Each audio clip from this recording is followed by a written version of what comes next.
Hi there, I'm Cher Johnston. Welcome to my happy place. This video is not about the Christmas journal, but it's about Roxy's Journal of Stitchery, Volume 8. We're doing a blanket. I'm doing a quillow, but the the prompt this week is script. And it's funny because sometimes I feel like those Roxy girls are just reading my mind. This is what I was working on Saturday. I did this. This is the name of this script here. This is the name of this script. I'm going to leave this in shot. If you want to do a screenshot, take a picture, whatever.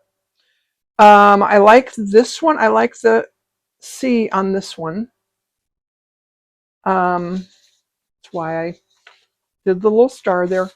And then here's some more. I'll leave that in shot. This came from Pinterest. I love Pinterest. And here's another page. And then here's more script that I have found on Pinterest that I like. This one says joy. This says love. And they have little flowers. And this would just be one. You could either do a couch, one thread, or you could do a stem stitch. So now when they mentioned, the first thing that I thought of was this. And so I went to find it and realized that it's on a board. This is for a journal that I started long ago. It's one of my many, many UFOs. So I'm not going to use that. And then I have this for the same project. I may use this. And by the way, I've also been sort of researching stump work. Like I love dimensional embroidery. I love the way it looks. And I realized that that's what this is. So I have done some stump work. This is a Palestrina knot. And I'm in the video that I did, I said, if you put it really close together, it looks like rope. That's what I meant. This one has more, this is stump work. That's stump work. Those are shells. And I may put this one on my blanket because I really do like it. Now, before I go over the stitches that I used in this, I want to talk about this book. Let me just move this to the side for a second. So there's an artist, Willa Wanders is her YouTube channel, and she did a little tutorial, I guess, about hand lettering. She has a whole course, but I bought this book, and I'm so glad that I did. And there's one thing that I really, really need. This is why I pulled this out. This is the only reason I pulled this out. So to improve your lettering skills, essentially you're looking to improve your drawing skills. You draw, you don't write. So when you're looking at doing some script, think drawing. Draw letters and not write them. This book, I wanted to show you a couple things in this book. I'm so glad I bought it. I didn't go through, like this was just black and white. I painted that in. This, that was like that. This is a page that I also painted, colored, whatever. And then this is a practice page. They give you, I drew it in pencil, and then I went over the letters in pen. It's a drawing practice. You're not just, you don't just do it in pen. You draw them. Same thing with this. I did those letters. And then the whole book has lots of practice pages in the back, lots of examples, this is an amazing book. I love it. Because I do junk journaling, I am going to finish like this. I could totally paint that in or color it or whatever and pull it out and use it in a journal. These are, I did not do that. That's in the book. I may have done that. Wanted to practice that. Anyways, there's lots and lots and lots of practice pages. And that's the whole idea, is that it's a workbook. Like I did all this. This had this lettering. You can trace over the letters and then practice drawing them on your own. I just put other things on this page. And here I forgot, I didn't erase that. But you can see how I do.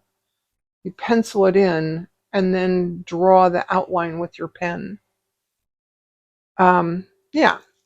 So there's that. I highly recommend. I could put a link in the description if I remember. So when you're doing lettering in embroidery, I believe the first thing that you should do is have a sketch. Now, this I did not sketch myself.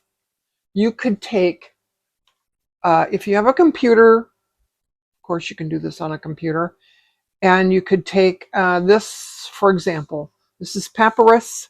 You can write out what you want to say, and then just put your fabric over top of it. Of course, not this fabric because that's pretty thick. Or you could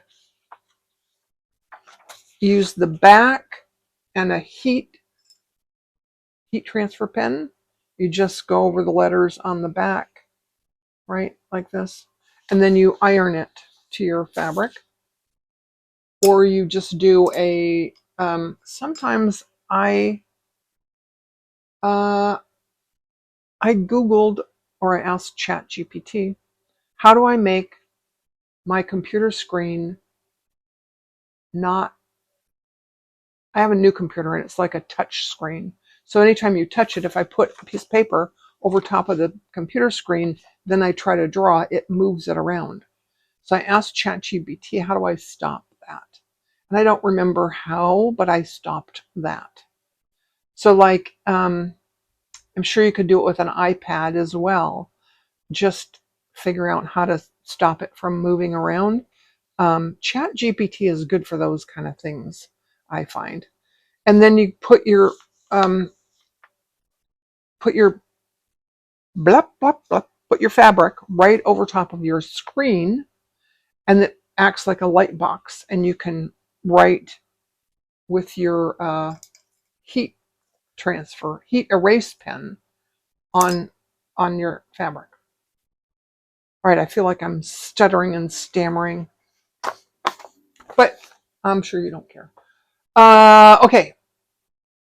Now, how do you get, so you have this one, I got this on Instagram. I did this, what was it, 21? We did this? This I did 22, maybe it was 22. Anyway, on Instagram, I saw a picture, somebody had done this, and I said, hey, I really like that. And she sent me the pattern. So I printed it out, I put my fabric over top of it, and I traced it on here, and then I filled it in with stitches. I'm going to just show you, I'm going to point out to you which stitches I used. So let's zoom in. Let's zoom, zoom, zoom, zoom, zoom. All right. So this, I started, let's see. I started with a stem stitch down here. Stem stitch works really well for curving lines. Here is, there's 3 chain stitches. I don't know if you can see that, but there's 3 chain stitches there. The chain stitches make it sort of thicker. So then I switched to a chain stitch here, and this is all chain stitches up to here. And then I switched to a stem stitch. This is stem stitch. That probably just satin stitch. This is all, so you can see here there's 3, 1, 2, 3, 4, 5 chain stitches, and then stem stitch, chain stitches, stem stitch. So you can tell, you can kind of tell. I like this. These are just detached chain stitches. Chain stitch, switch to stem stitch, chain stitch, and then this is detached chain stitches here, and then a stem stitch here. And then I did this lighter color, like a shadow kind of a thing, with a stem stitch. This is a chain stitch, stem stitch. Here I did detached chain stitches. There's that light blue stem stitch. There's 2 detached chain stitches, stem stitch here, stem stitch here, chain stitch there, and a little chain stitch, little detached chain stitch there. There's a couple detached chain stitches, and making sure I'm on camera. I probably went completely off camera. This is all chain stitches. I mean, yeah, that's chain stitches and stem stitch. This is all stem stitches. Now this here I did a back stitch. You know, that's the one that looks like, you could also do a running stitch and then go over it again with another stitch between all those. That would work. Then you take, so that's what the blue is. See the blue there? That's the back stitch. And then the pink is a whip. I whipped. To whip a stitch, you just go around and around and around the stitch. So it makes it 2 different colors. This is a chain stitch in pink. Then I took the blue here and I whipped it around and around and around. And then this is a detached buttonhole stitch. These, of course, are colonial knots. This is, ooh, an up and down buttonhole. I don't think I've ever done that on my channel. Maybe I'll do that one day. This down here, those are chain stitches, and the detached buttonhole stitch, the stem stitch, and these, of course, are colonial knots. And here you can see there's 3 chain stitches there. The rest of this is all stem stitch. This is a chain stitch, 2 chain stitches, couple chain stitches there, couple chain stitches there. This is all chain stitch. And then this is, oh, I don't know what you call this. This is a back stitch, I think. But I just put stitches between each of those chain stitches. And then this is a, like a, I forget what you call it. but it goes around here and then under here, under there, and back and around. And you can either, I think I put these yellow stitches in later. You could put the yellow stitches in, and then when you do this stitch, you use the back of your needle to go under there. These are just a bunch of lazy daisy stitches in different colors and French knots, colonial knots. So I thought today maybe I would just do a, I want to demonstrate a couple of things here. I have my handy dandy, probably could have used a different color, but, and maybe I will. Maybe I will. I have different needles here. Okay.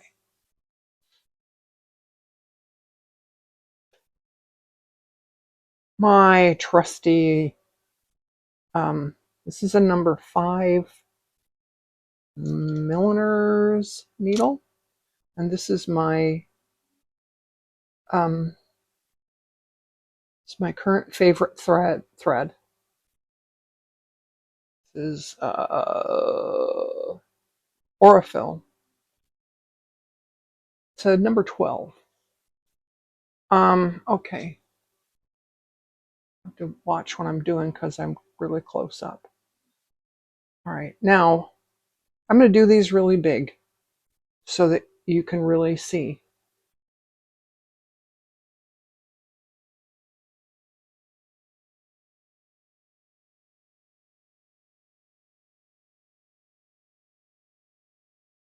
This is a chain stitch. You all probably know this already. If you did Roxy's Journal of Stitchery Volume 1, we did these long ago. This is one of the very first stitches that you learn in embroidery. So there's your chain stitch. And I'm only going to do 3 because I want to show you the detached buttonhole. I come out on the outside of that. Now, I'm going to use the back of my needle so that I don't catch the thread or the fabric, and I'm going to wrap around like a buttonhole stitch, because this is how you do a buttonhole stitch, right? I'm going to pull, not terribly tight. Then I'm going to go next to it, go in here. I'm going to wrap this around my needle, and then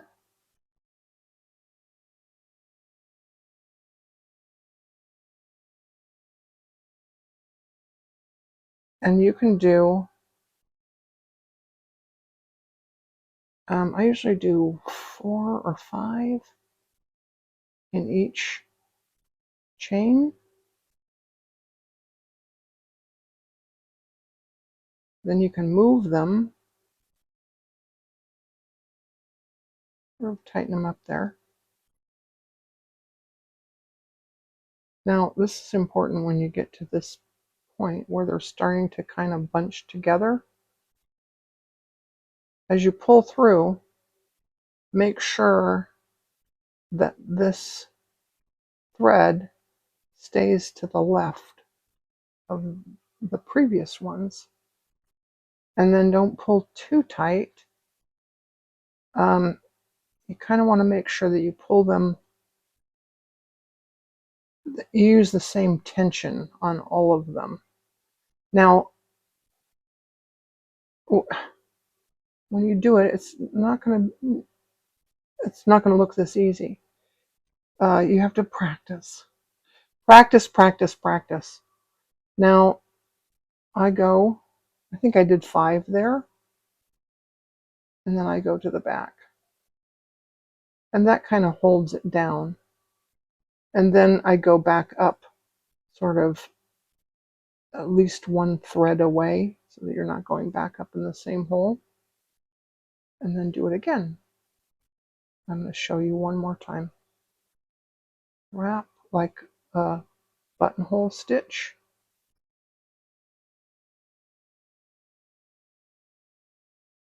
and then down and wrap,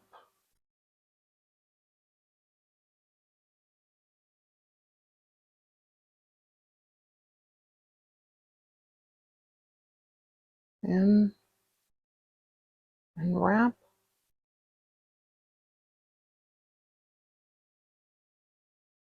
that's 3,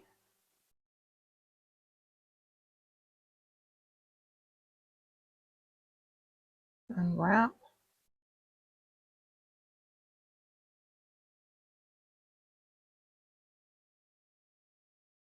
move this over just a little bit,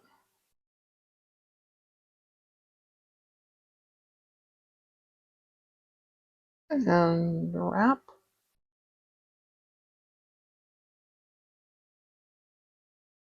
There we go. Now, I also want to show you what I mean by let's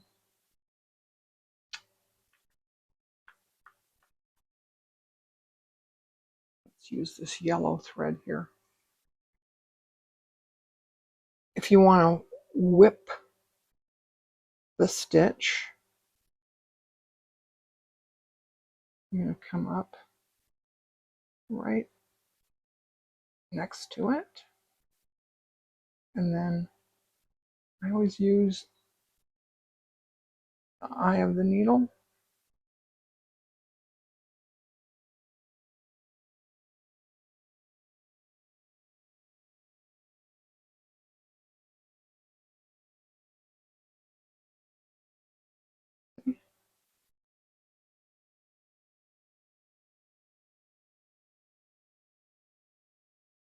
And there we go. And then down to the back.